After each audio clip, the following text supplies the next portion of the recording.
जैसे हमने किसकी वजह से देखा था, बौद्ध धर्म में देखा था। सेम इसी वजह से इसका डेवलपमेंट होगा, क्योंकि इकोनॉमिक डेवलपमेंट हुआ। और इकोनॉमिक डेवलपमेंट जो हुआ उसका रीजन था आयरन का फाइंड होना, और वही रीजन आपको मिलेगा जैन रिलीजन में। तो सबसे पहला रीजन इकोनॉमिक डेवलपमेंट। और जब इकोनॉमिक डेवलपमेंट हुआ तो जो शूद्र और साथ में वैश्य जो थर्ड नंबर के थे, उन लोगों को ये सारी चीजें गलत लगी कि भाई हम लोग इतनी मेहनत करते हैं लेकिन उसके बाद भी हमें सोशल रेस्पेक्ट नहीं है। तो इकोनॉमिक डेवलपमेंट का मेन रीजन क्या था, आयरन। आयरन की वजह से एग्रीकल्चर डेवलप हुआ। एग्रीकल्चर ने ट्रेड सरप्लस को प्रमोट किया और ट्रेड सरप्लस भी डेवलप हुआ। तो ऐसे धीरे धीरे जब सोशल अपलिफ्टमेंट की बात आई कि भाई हमारा भी सोशल अपलिफ्टमेंट हुआ, तो ब्राह्मण रिलीजन इसके लिए रेडी नहीं था। ब्राह्मण रिलीजन ने थोड़ा मना किया, किसको, वैश्य को भी और शूद्र को भी।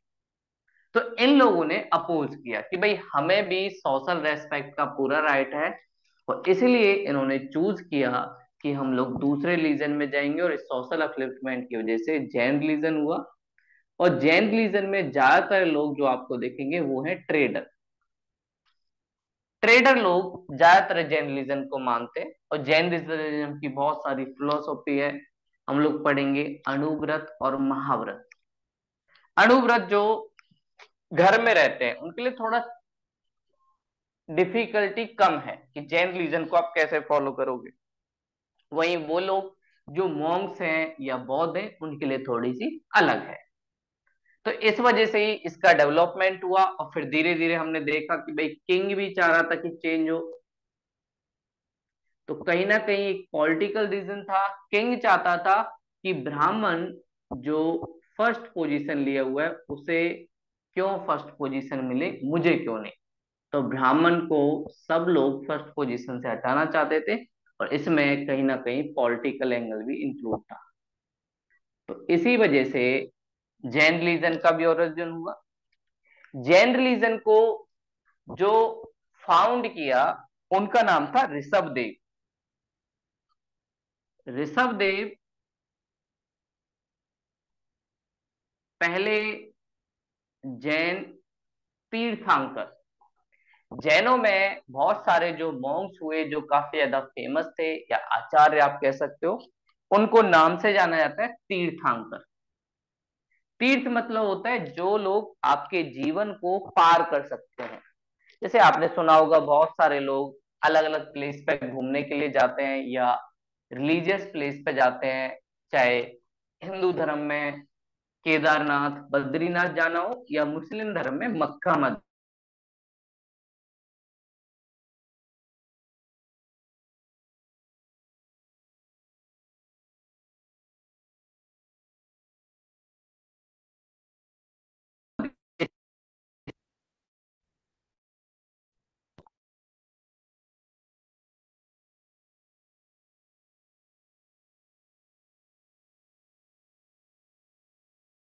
इसी बेस पे इन्हें तीर्थंकर बोला जाता है।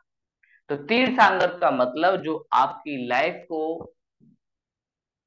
एक नए स्टेप की तरफ लेके जाएंगे, जहां आपकी ना डेथ होगी, ना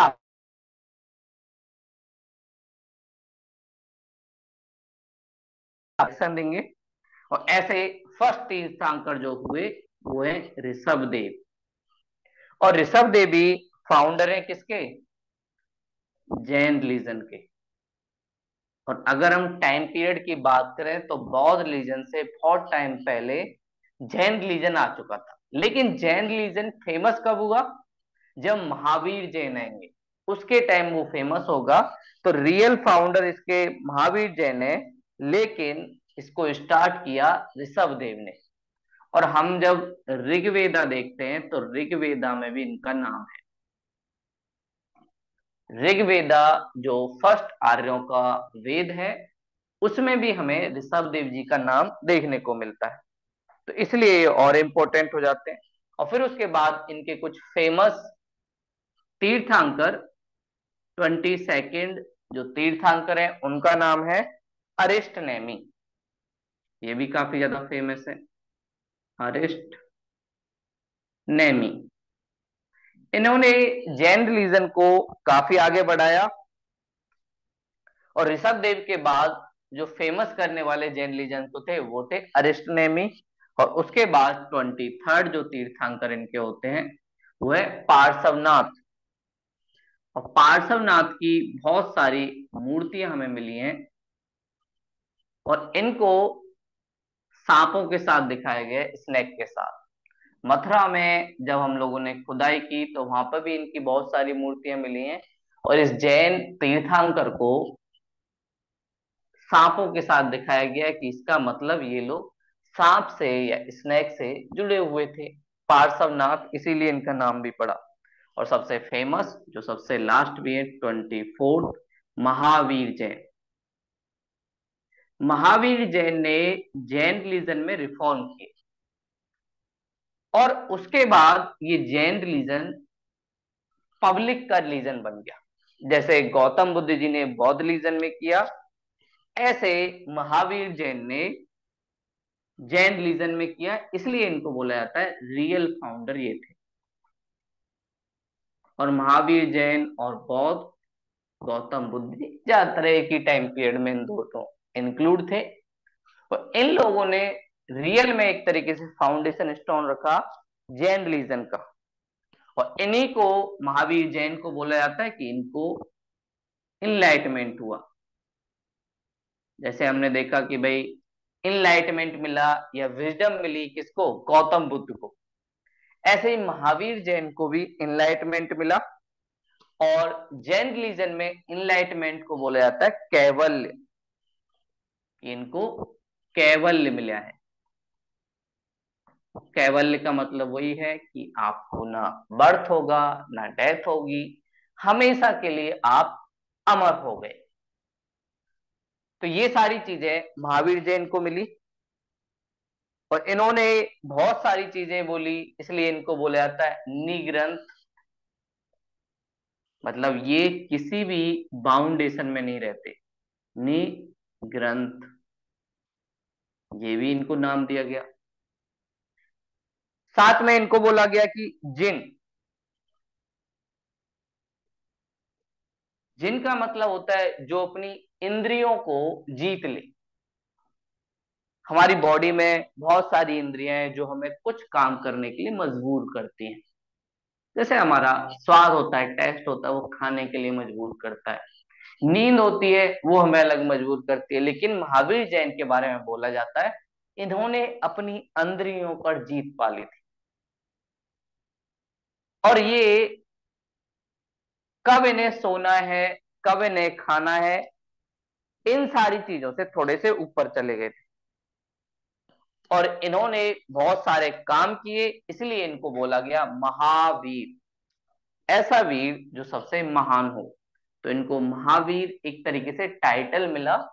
और इस टाइटल का मतलब होता है वीर जो है, जो ग्रेट पर्सन है, जिसने बहुत सारे काम किए हैं, इसलिए इनको महावीर कहा गया। तो महावीर जैन ने जब पब्लिक तक इसको पहुंचा दिया, तो उसके बाद धीरे धीरे जैन रिलीजन भी काफी ज्यादा फेमस होने लगा। और गौतम बुद्ध की तरह जैन रिलीजन ने भी बहुत सारे मॉन्क्स, बहुत सारे लोगों को अपनी एजुकेशन दी। और साथ में ये लोग विदाउट क्लॉथ भी रहने की जो परंपरा है वो भी कहीं ना कहीं महावीर जैन ने, आपने बहुत सारे बहुत संत देखे होंगे तो ऐसे ही रहते हैं बिना कपड़े पहने, जिन्हें जैन मॉन्क्स या जैन मुनि कहा जाता है। तो ये भी जैन रिलीजन का एक पार्ट है। और ये लोग बोलते हैं जब आप लोग जीवन में बिना कपड़े के आए हो तो अभी सोसाइटी में अपनाने की क्या जरूरत है। तो ये इनके रिलीजन का एक पार्ट है कि ये लोग, बहुत सारे मॉन्क्स ऐसा करते हैं, लेकिन बहुत सारे जैन की जो फिलोसफी है वो उस चीज को नहीं मानते। बोले नहीं, थोड़े बहुत वाइट कपड़े या ये सारी चीजें हम अपना सकते हैं, जरूरी नहीं है कि हम निर्वस्त्र रहें। तो ये सबका एकदम फिलोसॉफी, लेकिन जैन रिलीजन में ये सारी आप लोगों को दिखेंगी। मुनि जैन महाराज बहुत सारे आज भी फेमस हैं, जो ऐसे बहुत सारे लोग हैं। तो ये हमने बेसिक चीजें जानी कि कैसे। अब हम जानेंगे कि भाई इन्होंने फिलोसॉफी क्या दी, एजुकेशन क्या दिया, क्या क्या चीजें लोगों को बताई, कि कैसे हम लोग अपने जीवन को थोड़ा आगे ले सकते हैं। तो इनका दर्शन क्या है, फिलोसॉफी क्या है जैन रिलीजन का, और किन किन चीजों पे काम करते हैं।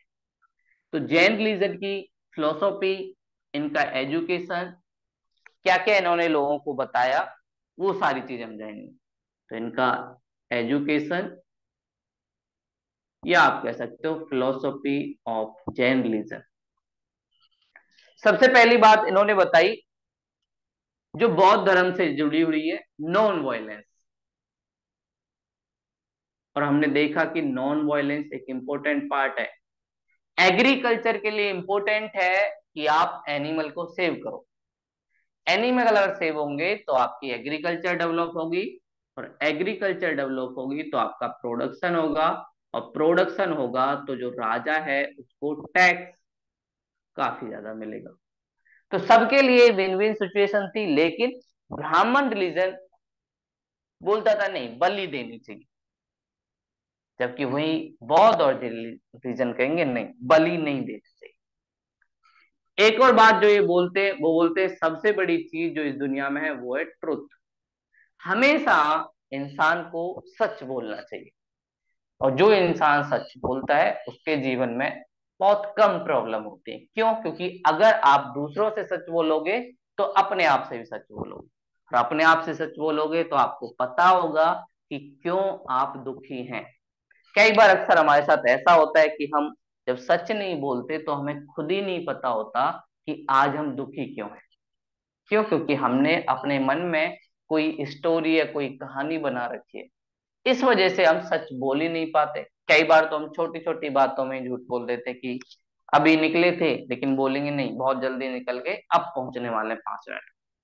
तो ये सारी चीजें जैन रिलीजन एक्सेप्ट नहीं करता था, और बोलता था हमेशा कि हमें ट्रुथ को अपनाना चाहिए, सत्य को अपनाना चाहिए। और ट्रुथ ही वो चीज है जो आपको विजडम तक लेके जाएगी।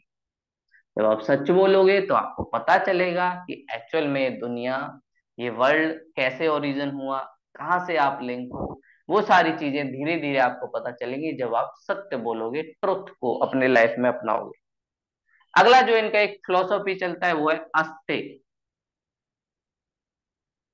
अस्ते, इसका मतलब क्या होता है? अस्ते का मतलब होता है आप लोगों को किसी का कोई भी सामान चोरी नहीं करना चाहिए। आप लोगों को थीप नहीं बनना चाहिए। देखो, चोरी दो चीजों की होती है। ये सिर्फ चोरी फिजिकल मटेरियल की नहीं कह रहे हैं कि आपने किसी का पैसा चुरा लिया या किसी का सेल फोन चुरा लिया, वही चोरी नहीं है। ये मन से भी चोरी कह रहे हैं। आपके मन में किसी के प्रति नेगेटिव फीलिंग आना भी चोरी है। जैन रिलीजन थोड़ा आगे जाता है और मोरालिटी की बात करता है कि आप लोगों को किसी का अपने मन से बुरा नहीं सोचना। अगर आप किसी का फायदा नहीं कर सकते तो कम से कम उसके बारे में बुरा ना सोचें कि इसका नुकसान हो जाए तो मुझे खुशी मिलेगी। तो ये वाली जो फिलोसॉफी है ये है इनकी अस्ते, कि आपको कभी भी किसी भी व्यक्ति के बारे में चोरी नहीं करनी चाहिए उसके मन की, या कहें आप लोगों को ऐसा भी मन में नहीं विचार आना चाहिए कि जिससे उसका कुछ बुरा हो जाए। तो ये सारी चीजें अगर आप नहीं करते हैं तो आप अस्ते, जो जैन रिलीजन का एक इंपॉर्टेंट फिलोसॉफी है, उसके बारे में जानते हैं। अगला इन्होंने सोसाइटी में इक्वालिटी के लिए एक बात कही, अपरिग्रह। अपरिग्रह, तो ये बिल्कुल ऐसा ही है जैसे गांधी जी ने बोला था ट्रस्टीशिप। गांधी जी का ट्रस्टीशिप फिलोसॉफी क्या था? गांधी जी का ट्रस्टीशिप फिलोसॉफी बोलता था कि हम लोगों को जो भी पैसे हैं, मान लीजिए कोई टाटा है, अंबानी है, उसके पास बहुत सारे रिसोर्स हैं, तो वो पैसों का मालिक नहीं है, बस ट्रस्टी है, उसके पास पैसा रखा है। और जब सोसाइटी को जरूरत हो तो उसे वो पैसा सोसाइटी के लिए अवेलेबल कराना है। ऐसे ही जैन रिलीजन कहता है कि आप लोगों को ज्यादा रिसोर्स कलेक्ट करने की जरूरत नहीं है, उतना ही रिसोर्स कलेक्ट करो जितनी आपकी जरूरत है। ज्यादा रिसोर्स कलेक्ट करोगे तो कहीं ना कहीं सोसाइटी में इनइक्वालिटी फैलेगी, क्योंकि किसी के पास ज्यादा रिसोर्स हो जाएंगे, किसी के पास कम रिसोर्स हो जाएंगे। इसलिए कलेक्ट करने से मना करता है। और बेसिक चीजें आप कलेक्ट कर सकते हो, उससे ज्यादा नहीं। आप लोगों को कपड़ा, रोटी, मकान, ये तीन आपकी बेसिक जरूरत है, उनको पूरा करके और जो भी आपके पास रिसोर्स है उस सब को सोसाइटी को अवेलेबल करा दो। चाहे सोसाइटी के एजुकेशन में लगाओ या और किसी चीज में लगा सकते हो, लेकिन आप उसको खुद कंज्यूम मत करो। ये नहीं कि आप उससे आराम से ऐसो आराम कर रहे हो और किसी को सोसाइटी में खाना भी नहीं मिल रहा है। तो इस बात को भी जैन रिलीजन वाले गलत मानते थे और बोलते थे कि हमें अपने जीवन में ऐसे काम करने चाहिए जिससे कि सोसाइटी में इक्वालिटी आए, और इसके लिए जरूरी है रिसोर्स को कलेक्ट ना करना, क्योंकि इन्फ्लेशन हो या किसी भी चीज की डिमांड हो वो तभी बढ़ती है जब ह्यूमन बीइंग उनको अपने पास कलेक्ट करने लग जाता है। तो ये सारी चीजें हमें नहीं करनी चाहिए। इससे भी, और आज के टाइम में भी ये फिलोसॉफी काफी ज्यादा इंपॉर्टेंट है। अगर जो इंसान जितनी उसकी जरूरत है उतना रखे तो पूरी दुनिया में और हमारे देश में भी इक्वालिटी बनी रही, क्योंकि सब लोग अपने पैसा इकट्ठा करते हैं या करप्शन करते हैं, वो भी कहीं ना कहीं किसी का इसका अपोजिट है। तो करप्शन रोकने के लिए सबसे बड़ी चीज है कि इतना कलेक्ट करने ही मत, क्योंकि कलेक्ट ही नहीं करेगा तो करप्शन कैसे होगा। तो ये सारी चीजें भी ये लोग बोलते थे। और एक और इनकी इंपॉर्टेंट बात, ब्रह्मचर्य। ब्रह्मचर्य इनका एक इंपॉर्टेंट पार्ट था। ये बातें आगे जाके किसने जोड़ी? ब्रह्मचर्य। देखो ये चार फिलोसॉफी पहले से ही थी जब ऋषभ देव थे, लेकिन ब्रह्मचर्य को जोड़ा महावीर जैन ने।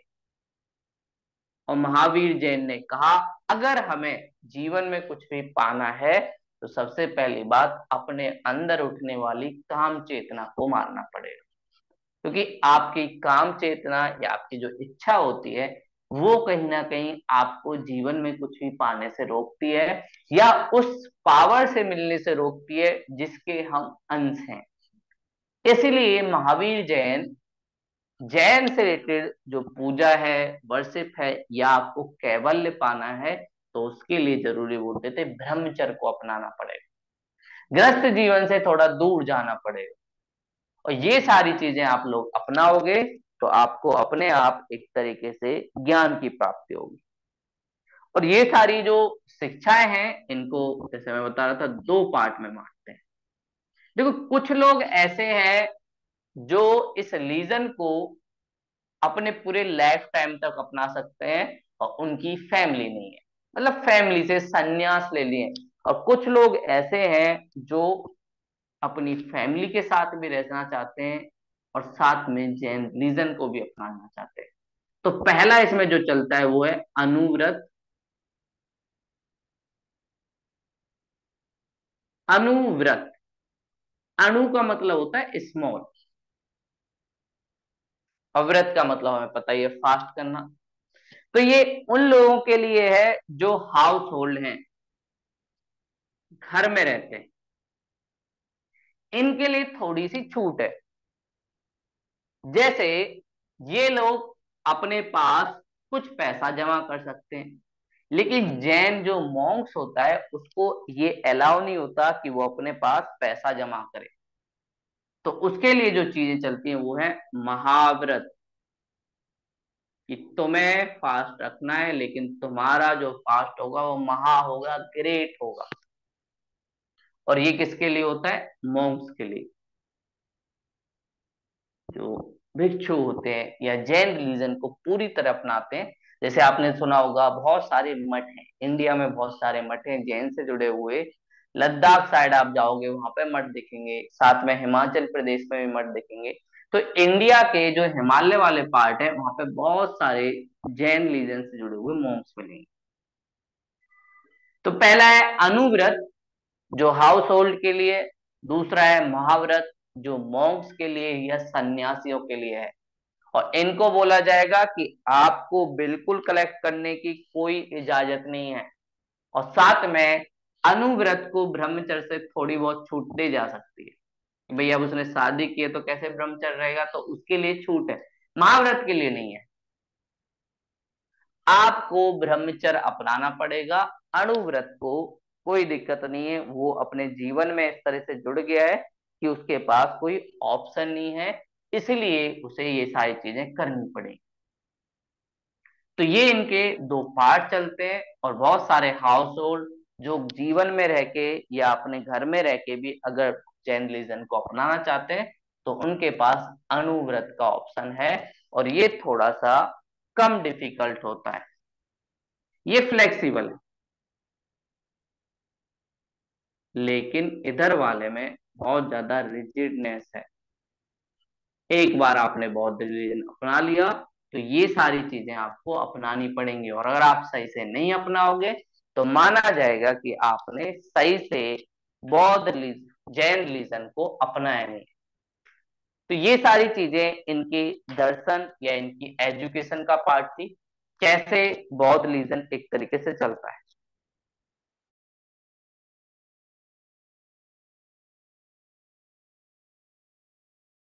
ये हमेशा रहेगी या खत्म हो जाएगी। बौद्ध रिलीजन में भी गौतम बुद्ध से बहुत सारे क्वेश्चन पूछे थे। आत्मा क्या होती है, ईश्वर कौन है, और क्या वो हमें दिखाई दे सकता है, क्या वो हमसे पावरफुल है। ऐसे ही बहुत सारी फिलोसॉफी या दर्शन पर जैन ऋषि मुनियों से, जो तीर्थंकर थे, उनसे बहुत सारे क्वेश्चन पूछे पब्लिक ने, और उनके जवाब जो उन्होंने दिए उसी के बेस पे हम देते हैं।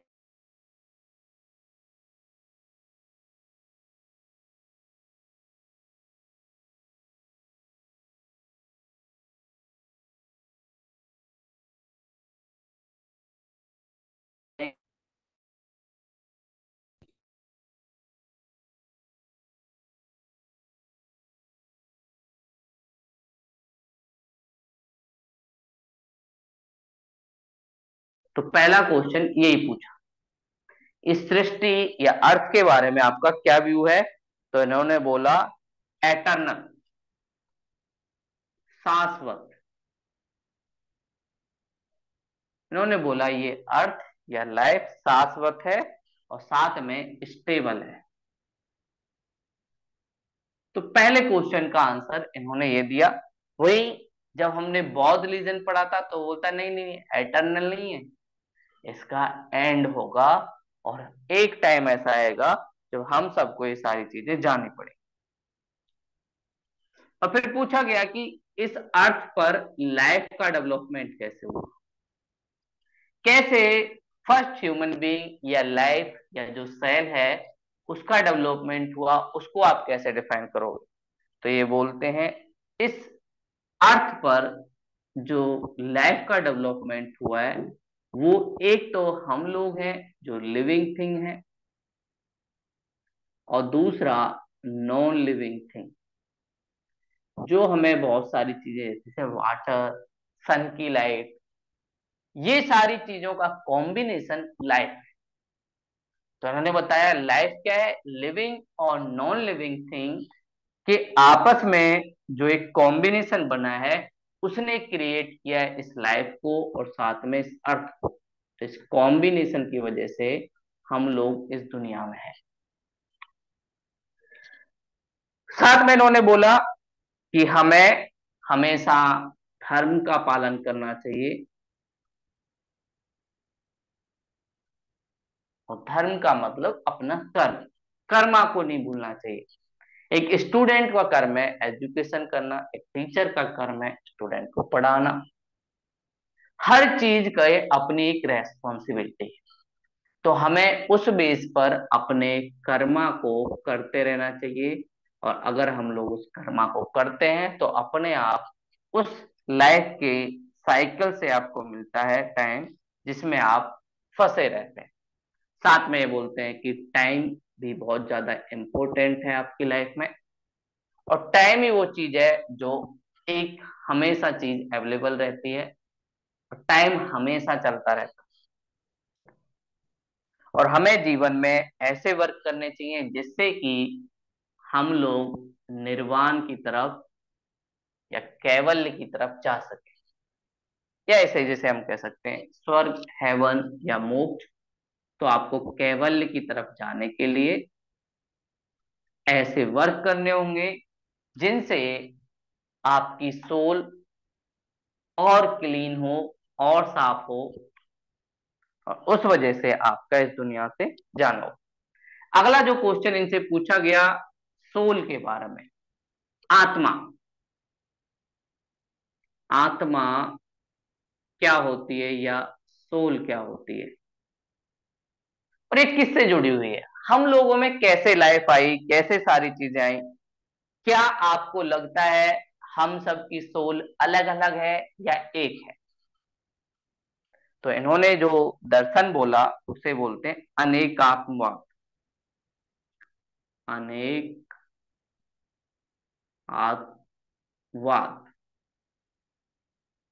इसका मतलब क्या है? हम सब अलग अलग यूनिट दिखते हैं लेकिन है नहीं। हम सब लोग अंदर से एक से ही हैं, लेकिन हमारी बाहर आइडेंटिटी कुछ अलग अलग है। हम लोग जैसे इन्वायरमेंट में रहते हैं वैसे बिहेव करते हैं, वरना अगर देखा जाए तो हर सोल दूसरी सोल से जुड़ी हुई है, और हम सब का जो ओरिजिन है वो एक है। यही इनका अनेकात्मवाद है, या जिसे हम कहते हैं पॉलीथेरिन या पॉलीथिज्म। ये बोलते हैं कि भाई हर सोल एक दूसरे से जुड़ी हुई है, लेकिन दिखते अलग अलग हैं, डिफरेंट दिखते हैं।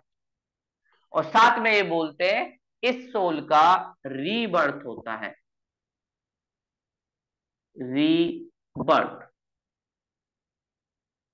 बार बार हम लोग बर्थ लेते हैं, जन्म लेते हैं, लेकिन सोल एक होती है, बॉडी बस चेंज होती है।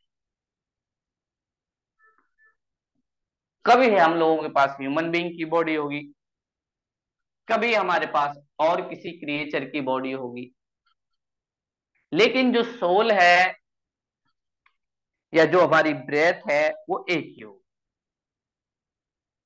सब में एक ही सोल एक तरीके से चलती रहती है, चाहे इंसान हो या कोई एनिमल हो या कोई और चीज।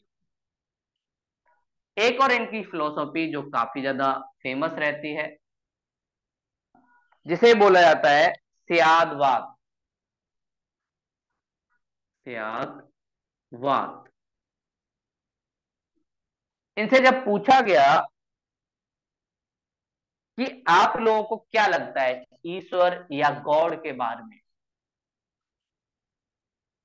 ईश्वर या गॉड के बारे में आपको लगता क्या है कि वो है या नहीं?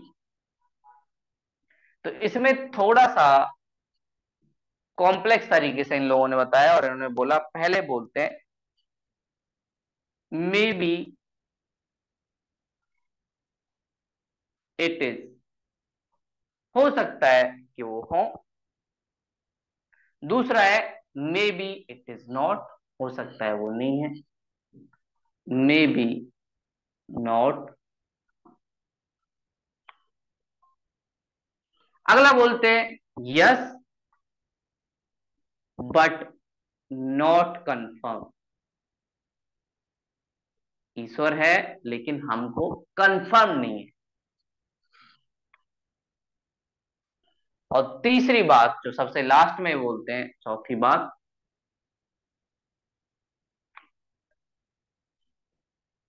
नॉट टेल, हम बता ही नहीं सकते कि ईश्वर है या नहीं। इसी के इनके थॉट को या फिलोसॉफी को हम बोलते हैं सियादवाद। और ये लोग बोलते हैं कि अगर आपको कैवल्य चाहिए या मोक्ष चाहिए इस दुनिया से, तो आपको तीन चीजों से या स्टेज से गुजरना पड़ेगा। तो कैवल्य के लिए या मोक्ष के लिए आपके पास तीन स्टेज हैं। पहली जो स्टेज है उसे कहते हैं आश्रव।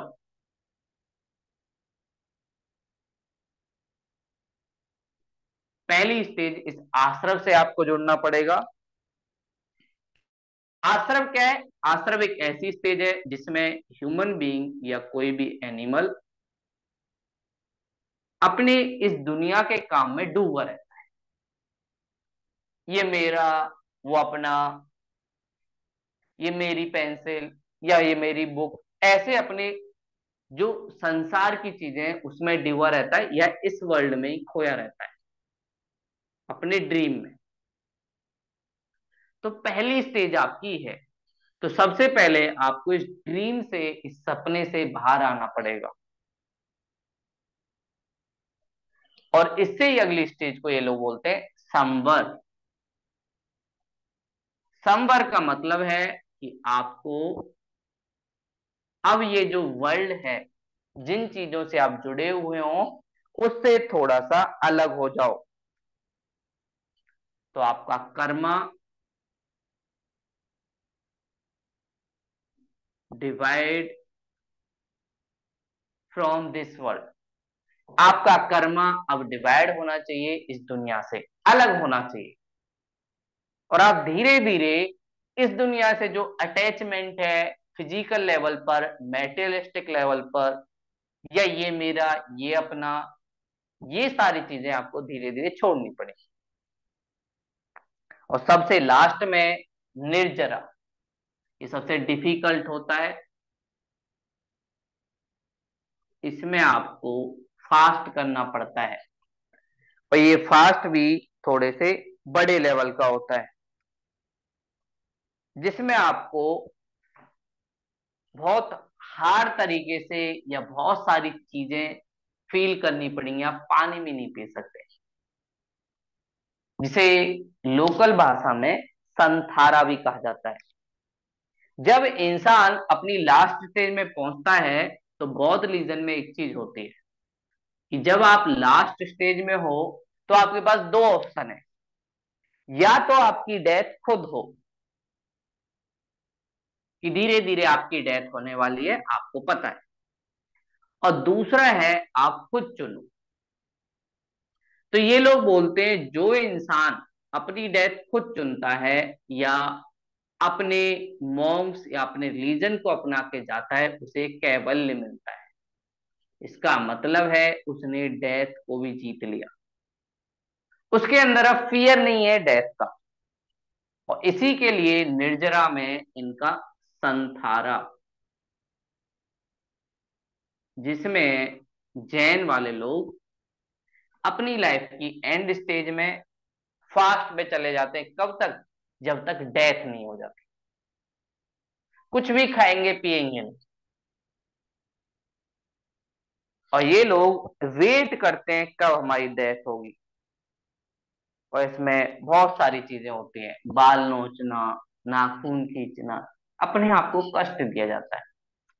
ये सबसे लास्ट है। और जब इस स्टेज से आप क्रॉस होते हो तब आपको कैवल्य या इनलाइटमेंट मिलता है।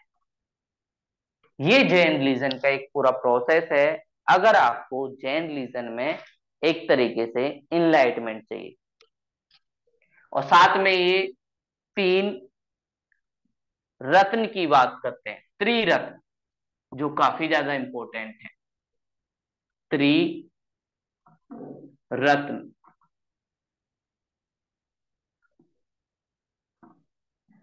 जिनको आपको अपने जीवन में अपनाना चाहिए। पहला, राइट नॉलेज। राइट नॉलेज, आपके पास सही ज्ञान होना जरूरी है, जिसे ये बोलते हैं सम्यक ज्ञान।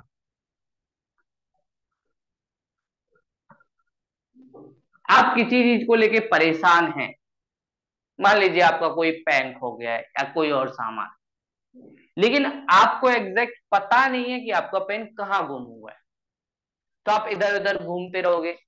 लेकिन अगर आपके पास सही नॉलेज होती कि मैं उस टाइम इधर पढ़ रही थी या पढ़ रहा था, तो उसके बाद यहां पर पेन गिरा,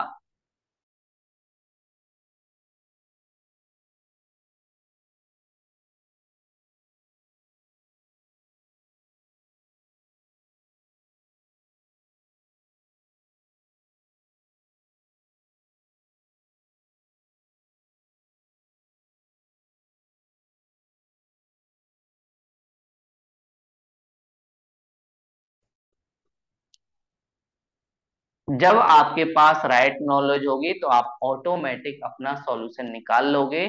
तो सबसे पहले राइट नॉलेज, और राइट नॉलेज आपको प्रॉब्लम के बारे में बताती है कि आपकी प्रॉब्लम क्या है, और जब प्रॉब्लम आपको पता होगी तो आपका सॉल्यूशन निकलेगा। तो ये इनके त्रिरत्न का पहला स्टेप। दूसरी चीज जो इसमें बोलते हैं वो है राइट कंडक्ट। आपका जो कंडक्ट है या करेक्टर है वो सही होना चाहिए। ये नहीं आप दूसरे एनिमल को या दूसरे लोगों को तो नुकसान पहुंचाते हो, लेकिन अपने फायदे के लिए ये सारी चीजें आप कर रहे हो। जैसे मान लीजिए आपका गोल है कि जीवन में मुझे कोई बड़ी गाड़ी लेनी है, यानी उसके लिए आप बहुत सारे निर्दोष लोगों से पैसा छीन रहे हो, तो वो आपका तरीका गलत है। तो इसलिए ये लोग बोलते हैं राइट कंडक्ट होना जरूरी है। अगर आपका राइट कंडक्ट नहीं है, राइट करेक्टर नहीं है, तो आपको कैवल्य नहीं मिलेगा। और इस पर इन्होंने सबसे ज्यादा जोर दिया है कि एज अ ह्यूमन बीइंग आप लोगों का कंडक्ट अच्छा होना चाहिए। आप सबसे सही से बात करने चाहिए। ये नहीं कि आपको थोड़ा ईगो हो जाए या और किसी से जेलसी हो जाए, ये सारी चीजें अच्छी नहीं। तो राइट कंडक्ट भी आपके जैन रिलीजन का सबसे इंपॉर्टेंट पार्ट है। और सबसे वाली लास्ट वाली बात, राइट फेथ। आपको भरोसा होना चाहिए। जो आपको ज्ञान दे रहा है या जो कैवल्य के रास्ते पे ले जा रहा है, उससे ज्यादा क्वेश्चन ना पूछे कि ये कैसे, ये कैसे। तो आपको अगर उस फिलॉसफी पे भरोसा है तो चलो, नहीं भरोसा तो मत चलो। जैसे बहुत सारे लोग बोलते हैं कि भाई हमें भी गॉड से मिलना है, लेकिन उसके लिए पहले जरूरी है ना कि आप जिस चीज से मिलना चाहते हो उस चीज को मानो। जो मानेगा ही नहीं तो उसे गॉड मिलेगा कैसे?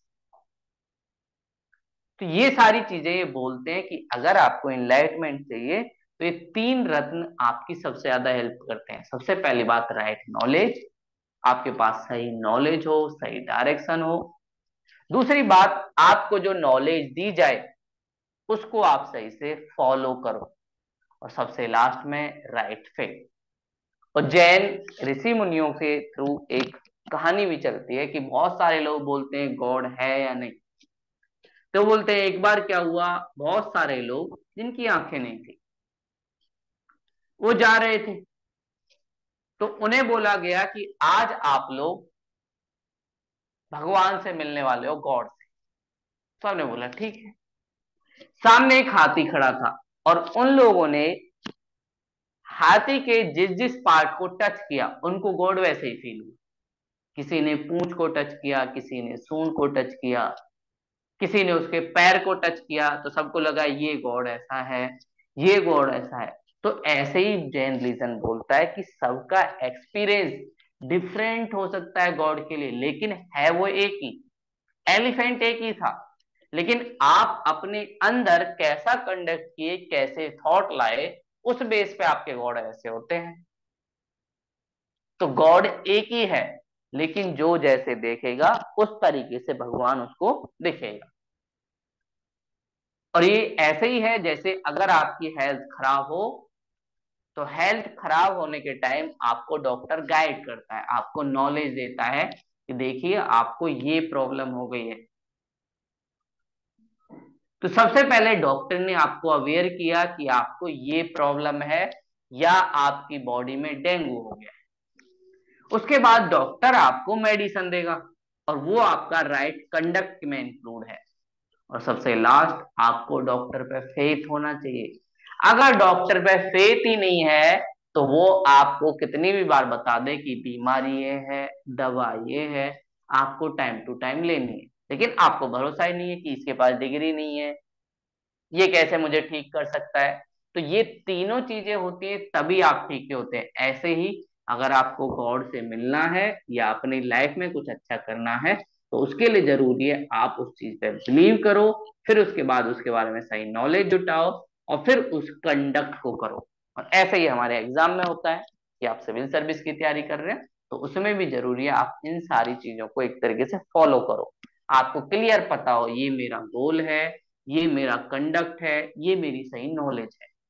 तो वो तीनों प्रोसेस आपकी हो जाती है। और सबसे लास्ट में आपके ऊपर अपने ऊपर फेथ होना बहुत जरूरी है, क्योंकि अगर अपने ऊपर फेथ नहीं होगा तो आपको डॉक्टर कितनी भी मेडिसिन दे ले कुछ फायदा नहीं होगा। तो अपने ऊपर फेथ, नॉलेज आपको कहीं से भी मिल सकती है। अब हम देखते हैं डिफरेंस दोनों के बीच, बिटवीन बौद्ध एंड जैन। बौद्ध और जैन रिलीजन के बीच डिफरेंस क्या है? बौद्ध एंड जैन, आप भी इंडेक्स बना लेना। सबसे पहले हम कुछ पॉइंट देखेंगे, किस किस बेस पे हम पॉइंट, उसके बाद बौद्ध रिलीजन,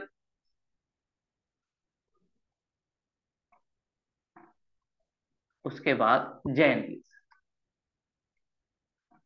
कई बार आपसे मेंस में भी क्वेश्चन पूछा जा सकता है कि इन दोनों रिलीजन के बीच डिफरेंस क्या है, तो इसके लिए भी हमें इन्हें जानना जरूरी है। पहली बात, सबसे पहला पॉइंट, ये लोग यूनिवर्स या इस अर्थ के बारे में क्या सोचते हैं?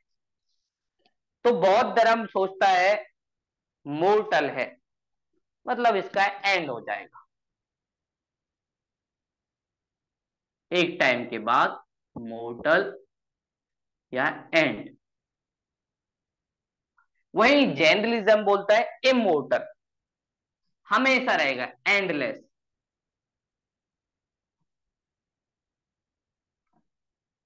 एंडलेस। तो ये पहला स्टेप दिखता है कि यूनिवर्स के बारे में दोनों फिलोसफी क्या सोचती है। अगली बात आती है आत्मा के बारे में लोग क्या सोचते हैं, आत्मा है या नहीं, या सोल के बारे में क्या सोचते हैं।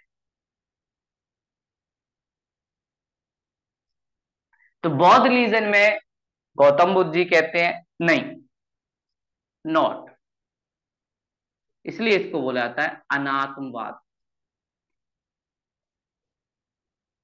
जो आत्मा में बिलीव नहीं करते। ये लोग क्या बोलते हैं, यस, आत्मा है, सोल है, इसलिए इसको बोला जाता है अनेत्मवाद। ये वाला रिलीजन आत्मा में बिलीव करता है, सोल में बिलीव करता है। अगली बात, ये लोग विजडम कैसे हमें मिलेगी इसके बारे में क्या बोलते हैं, या हमें नॉलेज कैसे मिलेगी, इसमें दोनों का क्या कहना है। तो जो बौद्ध रिलीजन है वो बोलता है मिडिल पाथ, आपको जीवन में हमेशा मिडिल पाथ अपनाना चाहिए। जैसे किसी के मन में हो सकता है कि अगर मुझे अपने जीवन में ईश्वर से मिलना है या गॉड से मिलना है या इनलाइटमेंट चाहिए, तो मैं क्या करूं। तो बौद्ध बुद्ध जी आपको मिडिल पाथ बनना है। देखो ना तो इतना एक्सट्रीम करो कि अपनी फैमिली से पूरा कट जाओ, इस सोसाइटी से पूरा कट जाओ और आप हिमालय पे जाकर बैठ जाओ, बोले नहीं वो गलत है। ना इतना कम करो कि आप लोग डेली 4 बोतल वोडका करते रहो, नशे में डूबे रहो, या जो आपके पास मेटेरियलिस्टिक लाइफ है उससे अटैच रहो। तो बुद्ध जी आपको बोलेंगे देखो, लाइफ में 4 घंटे जो 24 घंटे में से होते हैं वो आप अपने दो मेडिटेशन पे, और बाकी के 20 घंटे आप अपनी लाइफ को जैसे जीना चाहते हो वो जियो। लेकिन उसमें एक चीज याद रखना, आपको ऐसा कुछ नहीं करना जिससे आपकी बॉडी के अंदर नेगेटिव चीजें आए। आपको कुछ पॉजिटिव काम करते रहना। वहीं जैनिज्म क्या बोलता है, ये बोलता है नहीं नहीं नहीं, मिडिल पाथ कुछ नहीं, एक्सट्रीम। आप लोगों के लिए कोई छूट नहीं है कि ब्रह्मचर्य नहीं अपनाओगे तो आप लोगों को ज्ञान मिल जाएगा, इनलाइटमेंट हो रहा है। नहीं नहीं भाई, आपको पूरा तप करना पड़ेगा, और वो भी रिजिड तरीके से। आप लोगों को जो जो चीजें बोली हैं वो छोड़नी पड़ेंगी, ब्रह्मचर्य को अपनाना पड़ेगा। और साथ में टाइम टू टाइम अपने कर्मा को भी छोड़ना पड़ेगा। जो आप इस दुनिया से इंटरलिंक हो, उस दुनिया से लिंक नहीं हो सकते, धीरे धीरे उससे कटना पड़ेगा। तो ये सारी चीजें आप करोगे तब आपको कैवल्य मिलेगा। ये सारी चीजें, और हमें पता है कि भाई इसकी विजडम को क्या बोलते हैं? निर्वाण। निर्वाण बौद्ध रीजन में बोला जाता है निर्वाणा, इसमें क्या बोला जाता है? कैवल। ये आपसे कई बार वर्ड पूछे गए हैं। निर्वाणा का मतलब क्या है, कैवल्य का मतलब क्या है? अगला, इनके पास जो ये लोग लोगों को नॉलेज देते हैं, डायरेक्शन देते हैं या स्पीच देते हैं, उसकी लैंग्वेज क्या है?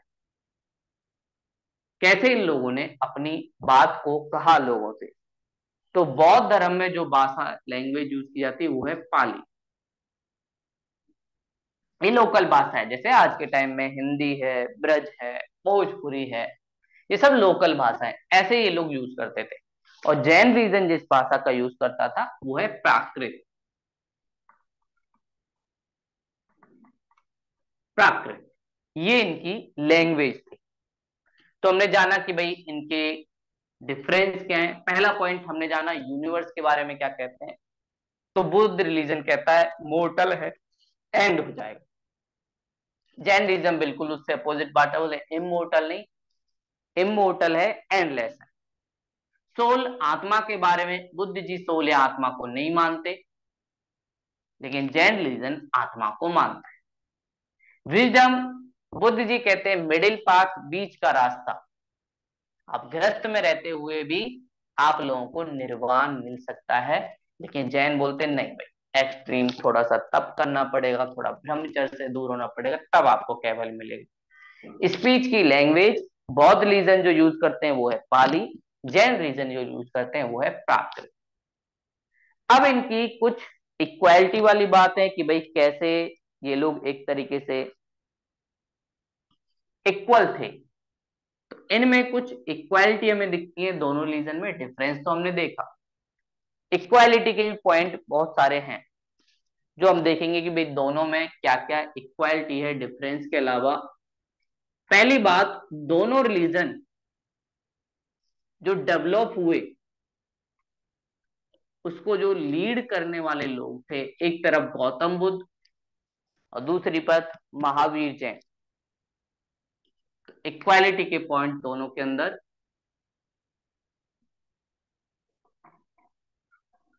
बौद्ध एंड जैन। तो पहला इक्वालिटी का पॉइंट, दोनों जो रिलीजन है वो क्षत्रिय, बोथ रिलेटेड टू क्षत्रिय। चाहे गौतम बुद्ध को ले ले, वो भी क्षत्रिय फैमिली से थे, चाहे आप महावीर जो जैन को ले लें वो भी क्षत्रिय से थे। तो ये शो करता है कि राजा खुद चेंज चाहता। दोनों रिलीजन रीबर्थ को मानते हैं कि हमारा दोबारा से जन्म होता है, पुनर्जन्म होता है। ये भी दोनों में समानता है। और ये दोनों लोग अगेंस्ट हैं वर्ना सिस्टम के। वर्ना सिस्टम गलत है। साथ में जो यज्ञ वगैरह ये करते थे, बलि जो सिस्टम था उसके भी अगेंस्ट हैं दोनों। बोले ये सारी चीजें, और साथ में अनटचेबिलिटी, इसके भी खिलाफ ये दोनों रिलीजन हैं। साथ में दोनों ने नॉन वायलेंस पर फोकस किया, जिसकी वजह से इकोनॉमिक डेवलपमेंट हुआ, एग्रीकल्चर का डेवलपमेंट हुआ। और अगली बात, दोनों ने लोकल लैंग्वेज में अपनी जो बातें हैं, अपनी जो फिलोसॉफी है ये सारी चीजें रखी। तो लोकल लैंग्वेज का यूज एक तरफ पाली बौद्ध रिलीजन, दूसरी तरफ प्राकृत जैन रिलीजन, ये दोनों ने रखा। अगली बात, दोनों गॉड को नहीं मानते। लेकिन अगर बात की जाए ज्यादा गॉड को नहीं मानने वाला कौन है, वो है बौद्ध। बौद्ध रिलीजन जैन की कंपैरिजन थोड़ा नास्तिक है। उसका रीजन, क्योंकि वो इसमें भी बिलीव नहीं करता कि आत्मा है या नहीं, वो बोलता है नहीं। लेकिन जैन रिलीजन आत्मा में बिलीव करता है। इसलिए हमने बोला कि वो थोड़ा, बौद्ध रिलीजन थोड़ा सा ज्यादा नास्तिक। तो ये सारी चीजें इनमें से, और इसलिए ये दोनों रिलीजन शुरुआत में, अब तो इनमें अपनाया जाता है, मूर्ति पूजा को नहीं मानते। बोलते थे जब गॉड एक ही है तो मूर्ति क्यों पूजना।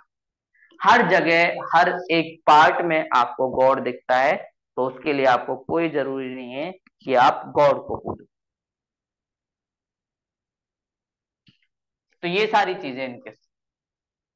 अगली बात, जैन रिलीजन में महावीर स्वामी, इनके बारे में बहुत सारे ग्रंथों में लिखा हुआ है। जैसे एक ग्रंथ है अचराम सूत्र, अचराम सूत्र। इसमें महावीर जैन के बारे में बताया गया है कि वो बहुत सारे कठोर तप करते थे, साथ में एकदम ब्रह्मचर्य का उन्होंने जीवन अपनाया। ये सारी बातें पूछी गई और उसी के बाद उन्हें इनलाइटमेंट मिला। साथ में इनके यहाँ मेल और फीमेल दोनों मॉन्क की तरह रहते थे। ऐसा ही हमने देखा था बौद्ध रिलीजन में। और दोनों के अलग अलग संघ होते थे। और एक फीमेल संघ की हेड, जिनका नाम इस अचराम सूत्र में हमें दिखा है, जिसका नाम है पुष्पचूला। पुष्पचूला, ये लग रहा है पुष्पा की बहन हो। पुष्पचूला जो जैन लीजन से जुड़ी हुई एक वुमेन थी, और जो हेड भी थी। ये सारी चीजें इसमें। अगली बात आएगी कि भाई जैन धर्म का डिक्लाइन कैसे हुआ, और साथ में इसका डिवीजन। और अगला हमारा टॉपिक आएगा मौर्य एम्पायर, जिसको हम कल की क्लास में देखेंगे कि कैसे मौर्य एम्पायर का डेवलपमेंट हुआ। और साथ में जैन लीजन से रिलेटेड दो असेंबली इनकी होंगी, दो काउंसिल होंगी, जिसमें कुछ डिसीजन लिए जाएंगे। और मगध एम्पायर के आसपास ही इनका होगा, और फिर मगध में एक बार फैमाइन आएगा, अकाल पड़ेगा। और चंद्रगुप्त मौर्य के साथ जैन के बहुत सारे लोग उनके साथ चले जाएंगे कर्नाटका, और इस वजह से थोड़ा डिफरेंस होगा। और दो जैन रिलीजन आएंगे, एक श्वेतांबर, दूसरा दिगंबर। इनके बारे में हम कल की क्लास में पढ़ेंगे। तो ये आज की क्लास थी। अगर कोई डाउट हो तो आप पूछ सकते हो।